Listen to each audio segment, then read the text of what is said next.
Szanowni Państwo, miło mi dzisiaj przed Państwem wystąpić. Też, tak jak już był wstęp, dzięki temu zaproszeniu dzisiaj jestem, ale jestem dzisiaj też w magicznym miejscu. Jestem właśnie w KUL-u, w Kaszubskim Uniwersytecie Ludowym, który tak naprawdę jest źródłem koloru. Ponieważ tu tego koloru jest bardzo dużo poprzez tą sztukę, która się tutaj dzieje, tak naprawdę dużą, poprzez wszystkie wytwory artystów, poprzez obrazy, które tutaj wiszą, poprzez makramy, poprzez papieroplastykę, poprzez filcowanie, poprzez malowane na szkle. To wszystko się tak naprawdę tutaj dzieje. Tego koloru jest tutaj bardzo dużo, bo tak jak już wiadomo, kolor jest środkiem wyrazów artystów, jakby do tego służy, żeby wyrazić swoje emocje, swoje refleksje, swoje przemyślenia, swoją jak gdyby intencje w to dzieło tworzenia, które tutaj powstaje. A KUL jest takim miejscem, gdzie ta sztuka się dzieje i gdzie wytwarzane są piękne rzeczy. A więc to tytułem wstępu i z tego właśnie kolorowego miejsca zapraszam Państwa w tą krótką, taką online'ową, kolorową przygodę. Chciałabym dzisiaj powiedzieć Państwu, że kolory oddziałują na nas w życiu bardzo mocno, czy sobie zdajemy z tego sprawę, czy nie, czy czasami wybieramy świadomie dany kolor, czy też, a często się okazuje dzisiaj z doświadczenia, z obserwacji, widzę, że ten kolor intuicyjnie często bardzo dobrze sobie dobieramy. Jak potem pewne rzeczy konfrontujemy. Nasza wiedza na temat koloru może dać nam, polepszyć nam jakość życia poprzez to, że wiedząc tak naprawdę, jaką możemy siłę tak naprawdę i energię czerpać z tych kolorów, możemy też poprawić sobie, jak gdyby kolor po prostu wpływa na poprawę zdrowia, na samopoczucie, zwiększa naszą witalność. Oczywiście służy też do wyglądu, do poprawy wizerunku, o czym będziemy dzisiaj o tym głównie mówić. Ale też do warunków egzystencjonalnych, mówiąc na przykład o wyposażeniu wnętrza, danego pokoju. Mam tutaj na myśli na przykład właśnie dobór pięknych poduszek, kanap, jakichś kocyków. Panie wiedzą na pewno o czym mówię, jeśli lubią się zajmować tymi rzeczami, ale też jak gdyby kolor, który jest w przestrzeni publicznej, na przykład w różnych jakichś miejscach większych, gdzie przebywamy, to też na nas wpływa. Jakieś, nie wiem, teatry, marketing, to wszystko jednak ten kolor na nas mocno oddziałuje. Dlaczego o tym mówię? Ponieważ niektóre kolory, drodzy Państwo, tak naprawdę pobudzają nas do życia, dodają nam siły i energii do działania i nas w pewnym sensie tak motywują. My tego nie wiemy, ale my to czujemy, bo to jest właśnie ta energia w tym kolorze, która się w pewnym sensie uwalnia, ale są też kolory, które niestety nas przytłumiają, gaszą, dodają nam trochę, odbierają nam tę energię, gaszą nas, dodają jak gdyby trochę też takiego spowolnienia i też smutku. Oczywiście w odpowiednich porach roku, to tak jak natura pewne rzeczy zaplanowała, tak jak widzimy, są pory roku, ten kolor po prostu w jakiś sposób jest w nas, przetacza się przez pory roku, ale też przetacza się przez każdego człowieka. My idziemy w pewnym sensie za tym kolorem. Dlaczego ja o tym chcę dzisiaj Państwu powiedzieć? Ponieważ każdy z nas, tak naprawdę z ludzi, ma swój taki osobisty koloryt i też wibracje kolorystyczne, które z nim kombiniują i odpowiednio współpracują, jak gdyby harmonijnie. I jeśli mamy odpowiednie kolory wokół siebie, powiedzmy, czy się nimi jak gdyby otaczamy, czujemy taką spójność wewnętrzną. I w sumie też o to tak najbardziej chodzi, bo w zasadzie człowiek całe życie dąży do takiej homeostazy, do takiego jak gdyby połączenia i dobrego, takiego harmonijnego, dobrego, zdrowego funkcjonowania. I dzisiaj te kolory, które są przede mną, za mną, one też mają dzisiaj nam pomóc i jak gdyby pokazać i też zarazić trochę tą energią koloru. Kolory, drodzy Państwo, też mają właściwości terapeutyczne w zależności od długości fal. Są to kolory, które wyrażają też naszą osobowość, opowiadają też stylowi życia. Dzięki temu, że otaczamy się niektórymi barwami, każdy aspekt naszej egzystencji, ale też codzienności tak naprawdę może być bardziej rozwijany przez nas, ale też może nas na pewnych poziomach i pewnych etapach życia bardziej jak gdyby też uszczęśliwić. Jeśli rzeczywiście czerpiemy z tej wiedzy i po prostu w jakiś sposób zapraszamy te kolory do naszego życia. Najpierw chciałabym Państwu powiedzieć o takim naukowym i psychologicznym aspekcie kolorów, o ich znaczeniu, tak naprawdę, co mówi o tym nauka. A potem przejdziemy do takiej części praktycznej, o czym już tutaj mówił Piotr. Przejdziemy do analizy, gdzie na modelce jak gdyby dokonam też takiego jak gdyby doboru pewnej palety barw, w której jest jej po prostu najlepiej, najbardziej harmonijnie i twarzowo, w cudzysłowie, tak krótko mówiąc. Kolor to jest wrażenie, które powstaje w ludzkim mózgu pod wpływem światła. Kolor ma też takie parametry, mieści w sobie barwę, nasycenie oraz jasność, ale też kolor ma bardzo ważne atrybuty i są to takie aspekty jak odcień, czyli tutaj mówimy o czymś na taki podział chłodny i ciepły, o czym ja dzisiaj będę też mówiła. To jest między innymi chłodny i ciepły, czyli to jest to srebro, które przede mną i to złoto, które jest obok, tak? Potem jest nasycenie, czyli czystość tego koloru, czyli tak zwana walor, czyli natężenie tego koloru, czyli czarny i biały, czyli od czarnego do białego idziemy. I chromatyczność, czyli chromatyczność, tak, tutaj dostaję podpowiedzi, żeby wolniej, żeby nie zagadać, dziękuję, a więc przepraszam, to jest właśnie moja wada i zaleta. Zaleta, jak jest mało czasu, że trzeba się szybko zmieścić, drodzy Państwo, w czasie, a znowu wada też, żeby być zrozumiałym, a więc proszę, drodzy Państwo, żebyście nade mną też nadążali, ale też postaram się krok w tył. Chromatyczność, czyli czystość i głębokość tego koloru. Tak jak już wiemy, kolor ma też wpływ na nasz organizm, czyli tak jak oddziałuje, też chcę tutaj się odwołać tak naprawdę do medycyny konwencjonalnej, która wykorzystuje kolor, a tak naprawdę światło lasera do lecznictwa, do rehabilitacji, do laseroterapii. I ten kolor też tam ma swoje znaczenie i na odpowiednie organy, na odpowiednie też schorzenia czy różne dolegliwości działamy też odpowiednim światłem lasera.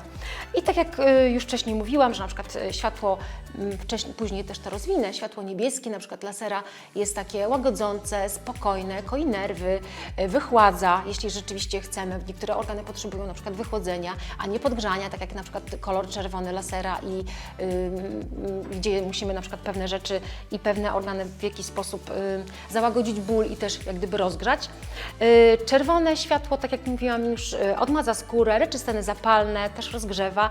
Pomarańczowe to cała kosmetyka estetyczna, cała tutaj, to jest tak fotoodmładzanie.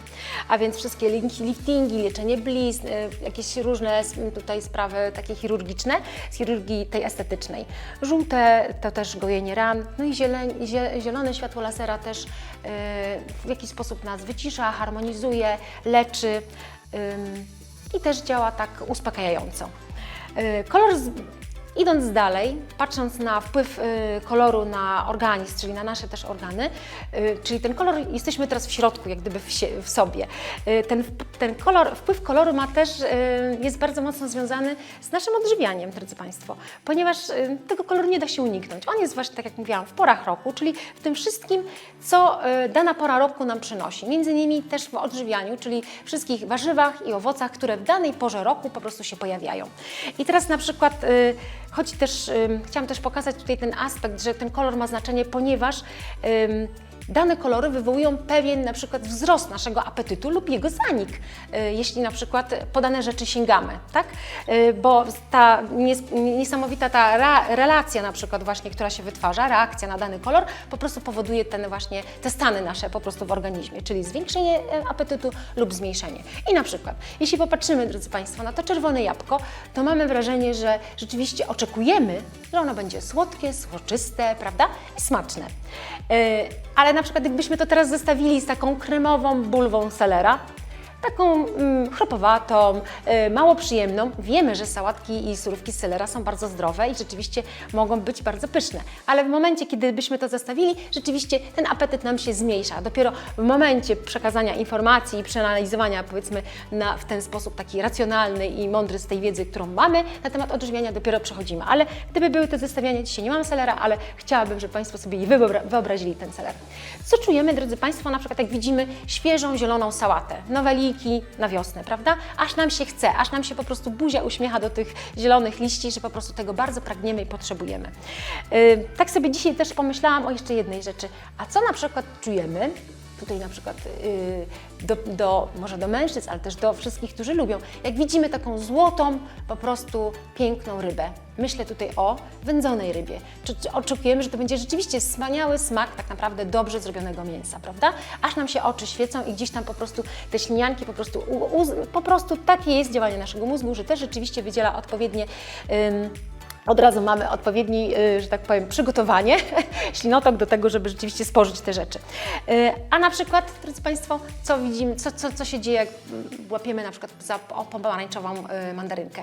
Pomarańczowy jest kolorem takim pobudzającym, kolorem odwagi, kolorem takim kreatywnym, ale też to jest kolor, który na przykład w zimie przeważa tak naprawdę na naszych stołach. I jest coś takiego niesamowitego w tym małym owocu, że pomimo, że nawet nie wiadomo jak moglibyśmy skorzystać z tych wszystkich świątecznych, uginających się stołów, bo na święta najwięcej, to i tak po mandarynkę zawsze tak naprawdę sięgniemy, drodzy Państwo. Już możemy być najedzeni wszystkimi potrawami, tak naprawdę najsmaczniejszym ciastem, wszystkimi.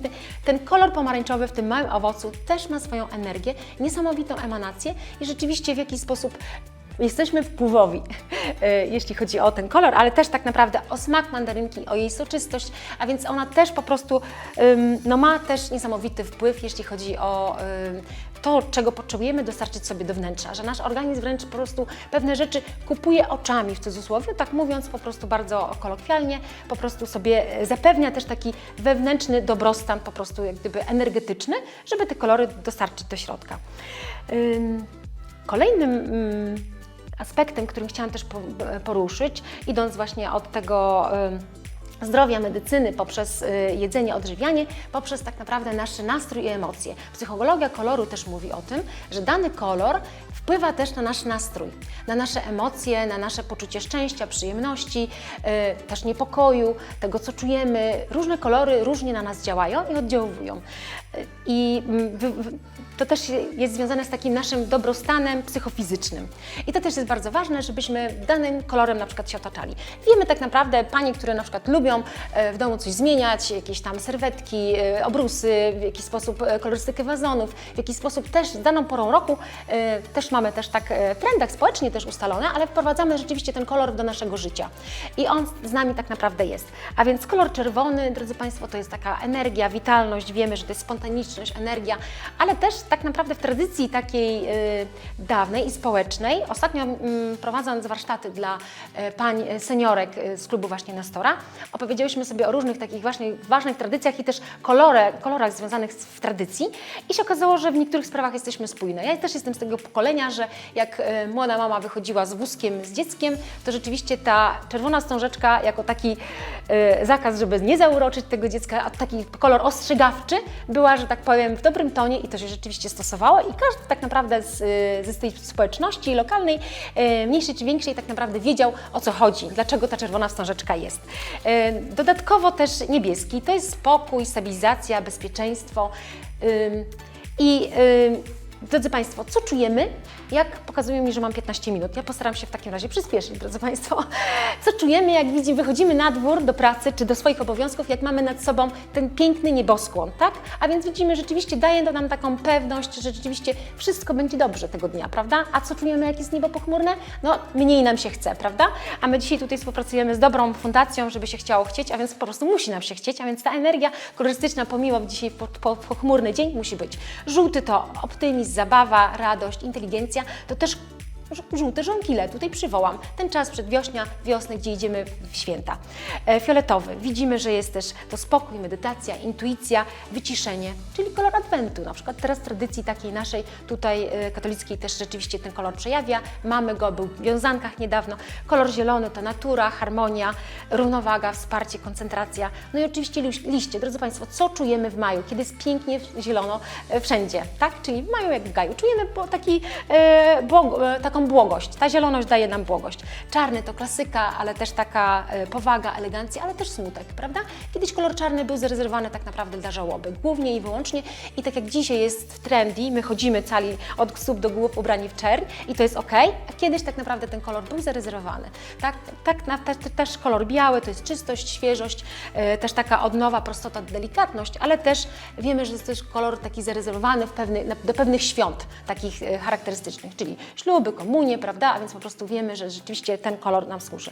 Dlatego, drodzy Państwo, człowiek jest związany z naturą i z jej cyklicznością, z porami roku i z tymi kolorami, które się pojawiają w tych porach roku.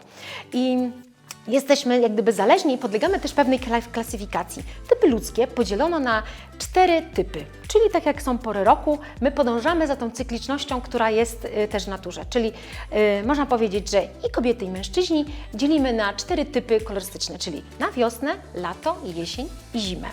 I każdy typ urody ma odpowiadającą mu ściśle określoną tak jak gdyby oprawę i też opis, czyli wygląd zewnętrzny, który mówi, że bardziej na przykład jesteśmy w typie jesiennym, czy typie bardziej wiosennym lub zimowym lub też letnim. I teraz, drodzy Państwo, chciałabym Państwa zaprosić do zgłębienia tych tajników, ale poprzez to, że nie wyświetlają się za mną dzisiaj cudowne slajdy, które miałam ostatnio na prezentacji, to pozwolę sobie skorzystać z tego tutaj swojego małego takiej ściągawki, żeby tak troszeczkę króciutko przytoczyć Państwu tak naprawdę te typy, 4 typy szybko pokażę i wtedy przejdziemy dalej. Czyli wiosna to jest typ jasny, jeśli chodzi o kobietę, typ jasny, ciepły, czysty, mało kontrastowy, oczy są takie szaro-zielone, szaro-niebieskie, zielone, włosy blond, jasny blond, bardziej w złocisty i taki rudawy, tak? Słabo się opalamy. Lato, typ chłodny, taki też kobiety chłodny, ciemny blond, taki nawet wręcz mysi, ale wszystkie odcienie blondu poprzez takie szatynki, ale bardzo w takim ciemnym, takim chłodnym odcieniu. Cera taka bardzo powiedzmy matowa, trochę się pojawiają piegi, lekko też przekrwiona, oczy są jasno-brązowe, jasno-niebieskie, szaro-niebieskie. Tak jak mówiłam, i chłodny, popielaty, wszystkie tutaj pastele pasują tak naprawdę, jeśli chodzi o lato. Jesień, tak jak sama pora roku, jesień mówi o tym, że to jest typ ciepły, jasny, taki też kontrastowy. Cera twarzy jest taka jasna, lekko brzoskwiniowa, delikatnie też mogą pojawiać się piegi, jeśli chodzi o wygląd twarzy, delikatne zaczerwienienie też policzków, włosy zielone. Włosy oczywiście kasztanowe i rude, głównie wszelkie różne odcienie brązu, a oczy zielone, bursztynowe i też brązowe, ciemne, piwne mogą się pojawić. Przechodzimy do zimy. Zima to typ chłodny, bardzo taki kontrastowy, gdzie widzimy, że jest bardzo duży kontrast między włosami a cerą, czyli typ cery jest bardzo taki ceramiczny, bym powiedziała, taka księżniczka lodu, chłodna osoba, gdzie od razu widzimy, że rzeczywiście jest bardzo, bardzo kontrastowa, ale też może być cera oliwkowa, czyli to tak zwany typ południowy zimy, co na przykład jest w moim przypadku. Oczy też są bardzo wyraziste, ciemna oprawa oczu, ale też mogą być od szaro-zielonych do takich szaro-niebieskich poprzez ciemne, piwne oczy i też włosy są przeważnie zawsze bardzo ciemne, brązowe. To są generalnie brunetki. Głównie wszystkie brunetki przeważnie są zimami. I teraz, żeby o tym wszystkim tak naprawdę jeszcze pokazać na wszystkich typach, nie mamy dzisiaj na to czasu, drodzy Państwo. Co też ubolewam, ale myślę, że przyjdzie moment, kiedy będziemy mogli zaprosić Państwa tak naprawdę do jeszcze innych różnych jakichś spotkań, do też szerszych warsztatów, gdzie będzie można określić, żeby tak naprawdę zrobić taką analizę kolorystyczną danej osoby, potrzebujemy na to tak naprawdę kilku spotkań, żeby określić osobę, która jest bez makijażu, tak naprawdę dobrze przychodzi w dresie, gdzie możemy zobaczyć jej całą sylwetkę, bo dobieramy dużo różnych rzeczy. Nie tylko sam kolor, gdyby ten, który pasuje jej do twarzy i cała jak gdyby kolorystyka, ale też dobieramy i biżuterię, dobieramy makijaż, jak gdyby styl też tak ubioru. No, wiele różnych rzeczy wchodzi jakby w zbudowanie tego wizerunku i zbudowanie tego nowego naszego wyglądu i imaż i też dobranie tej wibracji kolorystycznej, która nam służy. Dzisiaj mamy na to parę minut tak naprawdę, ale przy tutaj współpracy już wcześniej z naszym gościem, którą dzisiaj Państwu przedstawię, pani Wiesia, z którą już miałam okazję się spotkać wcześniej, mogłyśmy to już przećwiczyć i dlatego jest to po prostu o wiele łatwiejsze, że jak możemy Państwu dzisiaj pokazać już właściwie gotowy jeden typ, ponieważ czas nam tutaj pokaże tak naprawdę od czego zaczynamy i po co my to robimy i jak my to uzyskujemy, tak? Bo my już wiemy, że na przykład pani Wiesia jest określiliśmy, że panią wiosnę, gdzie pani Wiesia jest wiosną, tak? Dzisiaj ją teraz zaprosimy, tak? Poprosimy naszą modelkę. Ja tutaj poproszę, proszę. Dziękuję. No. Przedstawiam Państwu panią Wiesię, proszę Pani siądzie. I teraz tak, drodzy Państwo, żeby przejść do analizy, najpierw zaczynamy od tego, że określamy, tak jak mówiłam już, czy to jest typ chłodny, czy ciepły, I zaczynamy czyli od srebra, czyli ja zawsze przykładam takie apaszki, które są srebrne albo złote i dopiero patrzymy, w jakiej tonacji jest danej osobie po prostu bardziej twarzowo. I na przykład, jakbyśmy tutaj określały u Pani, że Pani jest wiosną, prawda? Już mi się odnalazła. I teraz tak, drodzy Państwo, zobaczcie. Typ srebrny to jest typ pora roku, która jest chłodna. Tak jak już wcześniej mówiłam, że lato, które lubi pastele i zima to są odcienie chłodne i rzeczywiście wtedy bardzo dobrze konweniuje srebro, a wiosna to są kolory ciepłe, okraszone też złotem, ale też jesień też jest cała złocista, tak jak pora roku też. A więc my tu wcześniej odkreśliliśmy, że rzeczywiście Pani Wiesi bardziej pasuje złoto. I jak Państwu pokażę, teraz tak, srebro też, co prawda, bo tutaj siwe włosy, które się pojawiają, tak zwana mądrość życiowa, ja zawsze to nazywam, prawda, i doświadczenie życiowe, które za tym idzie, tak, też jak gdyby w pewnym sensie podkreśla, prawda, ale potem po analizie myśmy wydedukowały, że rzeczywiście srebro tutaj rzeczywiście troszeczkę za bardzo wychładza, tak, i po prostu odcina też jak gdyby twarz od całości. Złoto będzie naturalnie okalało i też wręcz ocieplało, ale też nie zabiera też naprawdę blasku też danej Pani, tak, a więc my na początku myślałyśmy tutaj, że jesień, prawda? Jeszcze na początku, bo złoto też nam mówi o tym, że jesień, ale i teraz tak, żeby określiliśmy, że to jest wiosna. I teraz Państwu pokażę, że w każdym typie tak naprawdę urody, czyli w tych 4 porach roku, wiosna, lato, jesień, zima, są jeszcze tak naprawdę kilka podtypów, 3 podtypy w danym typie. Czyli tą wiosnę możemy podzielić tak naprawdę na ciepłą wiosnę, czystą wiosnę i taką jasną wiosnę. Tak? I to są palety barw, tak? Takie koła do analizy właśnie kolorystycznej, które przykładamy i wtedy szukamy tak naprawdę tych odcieniów, które najbardziej konweniują z daną osobą, tak? Czyli tak, nie? I teraz tak, do analizy, tak jak mówiłam, zdejmijmy okulary, żeby Państwu to jeszcze też pokazać, czy my tutaj to wszystko dobrze robimy, ile mamy czasu, drodzy Panowie, a więc jeśli można... Dobrze. I teraz tak, zaczynamy, drodzy Państwo, w takim razie ja pokuszę się od tego, żeby zacząć pokazać tak testowo dzisiaj, że od tych 3 typów, czyli tak, poprosimy, żeby grzyweczkę jeszcze troszeczkę zawsze przychodzimy z opaską, albo żeby mieć coś na włosach, tak? I teraz tak, przykładamy na przykład tutaj, nie wiemy, czy też światło kamery, ale myślę, że to będzie przykładamy jasną wiosnę, prawda? Widzimy tutaj jasne pastele, delikatnie harmonizują, aczkolwiek troszeczkę Pani Wiesia nam się tutaj tak troszeczkę patrzymy w kamerę, Pani Wiesiu? Nie na mnie, ja już wszystko wiem, także chowamy włosy, patrzymy na to, co się dzieje z bryjami, z cerą, tak? A więc widzimy, że tutaj na przykład bardziej jeszcze naczynka wybiło, tak? A więc po prostu jest tak delikatnie. To jest jasna wiosna. Potem jest czysta wiosna, która jest bardzo nasycona, mocno kolorowa, taka rzeczywiście intensywna. To jest taka już pełnym tym. Widzimy, że tutaj powiedzmy ta część, tak? Tutaj coś się dobrze dzieje, ale tu już jest na przykład za bardzo, według mnie, za bardzo kolorowo, za bardzo agresywnie, wręcz kolory dominują, nie ma po prostu też twarz gdzieś tam się po prostu rozchodzi, tak?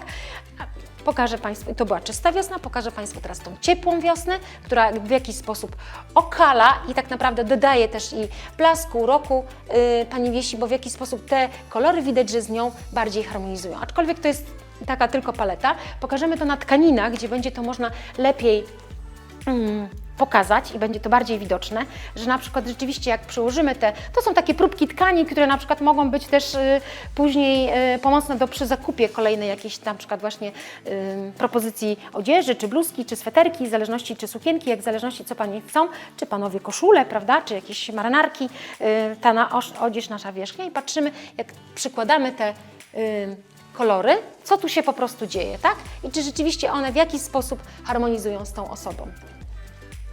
My określiliśmy, że rzeczywiście dołożymy jeszcze to złoto, pokażę Państwu, że rzeczywiście jest po prostu tutaj, jakbyśmy, na przykład byłaby tutaj złota biżuteria, prawda, by w jakiś sposób to nam harmonizowało.